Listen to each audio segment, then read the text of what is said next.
সুপ্রিয় দর্শক মণ্ডলী, আজ আমরা আপনাদেরকে নিয়ে এসেছি এমন একজন চাচির কাছে যিনি তার জাদুকরি রান্নার মাধ্যমে দেশ ও বিদেশকে করেছেন দূষিত এবং নিজের নামকে করেছেন বিখ্যাত।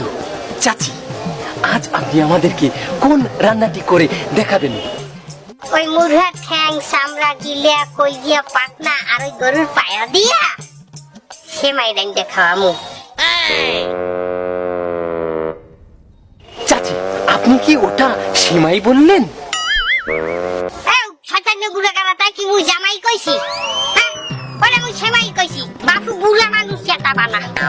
তুমি এখানে ধনুষ সংকার করতে আইছো না? চাচি, ওটা ধনুষ সংকার নয়, ওটা হলো অনুষ্ঠান। মুই জানি ওটা অনুষ্ঠান, ও মুই আগেও করছি। তোর ওই সমস্ত এলো পাঠারি কথা আমার বুড়ো বানাও, আর কি কবা কও? চাচি, আপনি যে ওই মুরগির নাড়ি বুড়ি কি ঠ্যাং চামড়া দিয়ে এই সেমাইটি রান্না করছেন, তা এই রেসিপিটির নাম কি হতে যাচ্ছে চাচি? অবৈধ সেমাই। অবৈধ? অবৈধ কিভাবে চাচি? অবৈধ বলছো না, যেটা হয় না, যার মধ্যে যে রান্না যায় না, এই রান্নি হিটের অবৈধ কয়। তোমার চাচা যে কি পছন্দ হতে এই অবৈধ সেমাই। আজ যদি ওই কলমের মোবাইলে থাকতে তার বুড়াই পড়ি আর সেমাইয়ের মধ্যে হাত রাইতে আর কাতরাইতে আর সেমাই এসে খাইতে।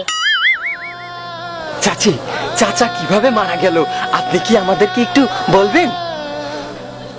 হ্যাঁ, কওয়া যায়। নিজের ইচ্ছাই মরছে, আমার দোষ নাই। তাই এর কথা বলতে গেলে তোমার তো ওমে চাইতে হবে, ওমে কল্পনার দিকে, ওদিকে কল্পনা।